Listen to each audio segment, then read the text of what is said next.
Olá, estudantes! Eu sou a professora Ana Lúcia e estou aqui para uma aula de Família e Direitos Humanos. Hoje nós iremos falar de uma coisa muito importante, a matemática. Nós usamos a matemática o tempo todo em nossa vida, não é mesmo?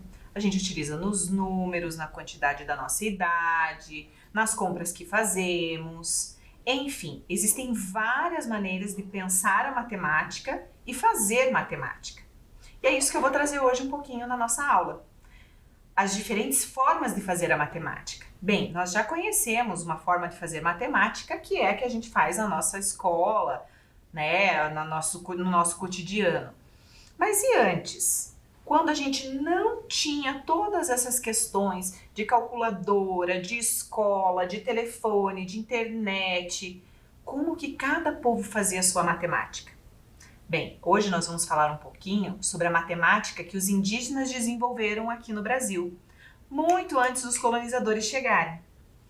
Então, vocês vão conhecer comigo como que os indígenas pensavam a matemática na sua vida cotidiana. Os grupos indígenas utilizavam a matemática no seu contexto social para a construção de casas, canoas, confecção de ferramentas de trabalho, para artesanato, agricultura, entre outras coisas. Todas essas formas de usar a matemática carregam consigo uma bagagem histórica que é transmitida de geração em geração. É contada, né, pelos mais velhos para os mais novos. Bem, vamos ver alguns exemplos de como eles utilizavam a matemática. Vejam na tela. Na construção de casas, existem diversas casas indígenas. Entre os marubos que habitam o Amazonas, esta é a casa, né, triangular, bem alta, e as outras casas que tem ao lado dela, eles servem para guardar coisas.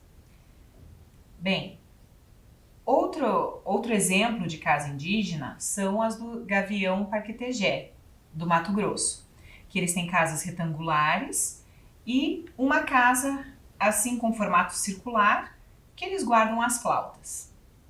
Mais um exemplo da matemática utilizada pelos indígenas é o cesto de Arumã. Arumã é uma matéria-prima. Então, eles também têm que calcular quantas fitas, qual a quantidade de material que eles vão utilizar para fazer o cesto, para fazer os desenhos dos cestos. Tudo isso é calculado. Antes que eu revele qual é o jogo indígena, eu quero trazer uma informação bem interessante para vocês, que é sobre o primeiros Jogos dos Povos Indígenas, que reuniu mais de 400 atletas de 29 etnias em Goiânia em 1996. Foi um exemplo de integração, tradição e sabedoria seculares. Os organizadores, incentivados pelo então ministro do Esporte Edson Arantes do Nascimento, Pelé, percorreram algumas aldeias e se reuniram com as lideranças indígenas para discutir a realização destes jogos. Aí, no dia 15 de outubro, as delegações indígenas chegaram à cidade, foram credenciadas, né, fizeram um evento e, para cantar o hino nacional, foi chamada uma atleta terena, que cantou uma estrofe do hino nacional em português, e uma caigangue que cantou em sua língua materna. Esses são alguns folders dos jogos que aconteceram em seguida, né? Tivemos até a 13ª edição. Nesses jogos, nós temos então os jogos indígenas, trazendo o remo, trazendo a corrida de tora. Tanto homens quanto mulheres participam dessa Olimpíada, desses jogos, né? E a grande questão é a interação, mas é um momento muito rico de trazer todos para um momento de compartilhamento, de integração, e é isso que mais vale. Bem, agora vamos voltar a falar da matemática. Como vocês podem acompanhar aqui na tela, nós temos um sistema numérico Guarani. Como vocês podem ver ali, ao lado dos números que a gente conhece, o 0, 1, 2, 3, tem como eles faziam para colocar a quantidade. Então ali a gente consegue ver que o zero até é parecido com o zero que a gente começa conhecendo na escola, né? E agora eu vou propor então para vocês uma atividade. Bem, vocês estão vendo essas imagens? Como será que a gente pode representar essa quantidade de animais com a numeração Guarani? Nós temos 2 cachorros, um tucano e 5 capivaras. Aqui nesta outra imagem, nós temos 10 flores e 19 pinhões. Como será que a gente pode fazer isso? Para resolver essa questão, então, eu vou deixar um tempo para vocês anotarem todas as quantidades que nós precisamos transpor para o sistema numérico Guarani e também aqui o gabarito com a numeração Guarani.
Vocês conseguiram resolver este problema?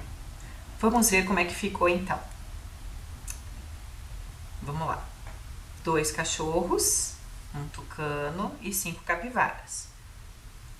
2 pontinhos, um pontinho. E para o 5 é um traço.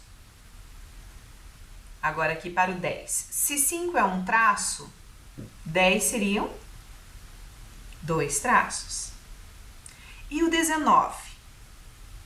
Um traço que vale 5, 2, 3. Aqui teríamos 15 ao total. Para somar 19, eu preciso de mais 4. Então, não daria uma barrinha. Então, são 4 pontinhos. Bem, agora que a gente viu um pouquinho da matemática guarani, vamos falar um pouquinho sobre as diferentes culturas indígenas que nós temos no nosso país. Eu vou dar destaque aos Bororo, né? Ou Boê, como eles se autodenominam. Eles trazem para nós uma coisa muito interessante. Essa tela aparece várias etnias indígenas, mas apenas as que vivem no Mato Grosso. Existem muito mais, como vocês já viram em outras aulas. Bem, para saber o que os Bororo nos trouxeram, vamos pensar juntos. É originário dos Bororo, é um jogo de tabuleiro, é um jogo de captura, tem o maior felino das Américas, foi criado aproximadamente no ano de 1200, antes dos portugueses chegarem ao Brasil, tem formas geométricas em seu tabuleiro. Já sabem qual é? É o jogo da onça, ou adubo. Vocês conhecem? Quais formas geométricas nós conseguimos encontrar neste tabuleiro? Eu vou deixar um minutinho para vocês pensarem.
Neste jogo, além da onça, nós temos os cachorros, como você pode ver na próxima tela, o cachorro do mato ou o graxaim. E aí, aqui tem o exemplo de 2 crianças jogando o jogo da onça. Vamos ver um vídeo de como joga o jogo da onça? Este é o tabuleiro do jogo da onça. Ele é um quadrado grande, com um triângulo grande também, e vários triângulos pequenos para a movimentação da onça. Então, o que eu vou precisar? De uma onça e de 14 cachorros. Você pode utilizar tampinhas ou outros objetos para brincar, que é os cachorros e a onça. Bom, eles vão ficar dispostos assim no tabuleiro. Bem, a onça, ela só pode capturar um cachorro por vez e se tiver espaço. A onça pode andar tanto na diagonal quanto na linha reta. O cachorro apenas na linha reta. Para capturar a onça, os cachorros têm que fechar a onça de tal maneira que ela não tenha mais movimento, que ela não consiga mais nem capturar e nem fugir. E aí, os cachorros ganham o jogo. A onça ganha o jogo depois que ela capturar todos os cachorros. Então, vamos começar tirando para o ímpar. Eu sou ímpar, E o meu parceiro de jogo é par. 3 e já. Par. A onça começa.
Vocês viram, sobrou apenas 2 cachorros, que não dá para fechar a onça com essa quantidade, então a onça venceu esse jogo.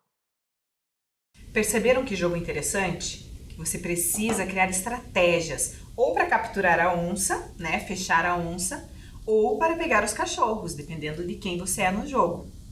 Bem, o que nós podemos perceber nesse jogo de tabuleiro? Vejam comigo na sequência. Na tela aqui, a gente pode perceber que o tabuleiro, ele tem um quadrado grande, um triângulo e várias colunas e linhas, né? Tem a peça da onça e dos 14 cachorros. Agora que nós já falamos um pouco do tabuleiro, do jogo da onça, eu tenho uma outra proposta para vocês. Saindo um pouquinho da matemática, que tal nós fazermos uma propaganda do jogo da onça. O que vocês poderiam pensar? O que vocês poderiam utilizar baseado nesses folders dos jogos indígenas? Então, a próxima atividade é que vocês façam um folder, vocês podem fazer individualmente ou em grupo, para divulgar o jogo da onça. Vou dar um tempinho para vocês.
Agora que vocês criaram os folders, que tal vocês também promoverem um torneio do jogo da onça? Vai ser bem divertido, não é? Bom, eu trouxe aqui, falando em onça, uma outra curiosidade, uma outra brincadeira, que é a brincadeira da onça. Vocês já brincaram disso? Bom, vejam no mapa o que a aldeia Nacepotite, da terra indígena lá no Pará, inventaram e podem nos mostrar. Olha, só vendo ali no mapa onde fica exatamente essa aldeia. Fica ali bem na divisa do Mato Grosso com o Pará, mas é Pará já a terra indígena. Bem, e aqui é o Paraná. Ele fica um pouco distante, não é? O Brasil é bem grande. Vamos à brincadeira da onça então. Nesta aldeia, muitas brincadeiras se remetem a animais da região e o mais temido de todos é a onça. Não poderia ficar de fora dessa brincadeira, não é? Na brincadeira da onça, o pecã é um pássaro que avisa o perigo da onça e os porcos são aqueles que devem ouvir o aviso e fugir da onça. Uma pessoa tem que fazer o papel do passarinho que vai ficar em cima de uma árvore e os outros vão ficar enfileirados, que são os porcos. A sequência, então, Nesta imagem, nós vemos o pássaro lá em cima, que ele pode avisar quando o porco pode sair, né? Quando o porquinho pode correr lá para o começo da fila. Quando a onça consegue pegar o porco, ela leva para um canto. Então, a fila de porcos vai diminuindo. A brincadeira termina quando a onça consegue pegar todos os porcos. Bem, agora vamos pensar um pouco na brincadeira da onça e registrar. Quantos podem participar? Mais que uma pessoa, mais que duas. É um jogo coletivo com várias pessoas. O que cada personagem deve fazer, o que a onça deve fazer, o que o pássaro deve fazer e os porcos. E quando acaba a brincadeira. Vamos lá?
Agora que vocês já fizeram o registro da brincadeira da onça, que tal chamar os amigos para brincar no recreio?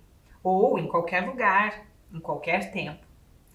Bem, falando em onça, vamos ver algumas curiosidades? A onça pintada tem a mandíbula muito forte, capaz de perfurar facilmente a carapaça de uma tartaruga. Proporcionalmente, possui a mordida mais poderosa entre os felinos. Seu canino pode chegar até 5 centímetros de comprimento. Os filhotes permanecem com a mãe até atingirem por volta de 17 meses de idade, quando começam a desgarrar e procurar seu próprio território. Onças são animais de hábitos predominantemente solitários, porém se encontram para reproduzir e podem tolerar a presença de outras onças em seu território.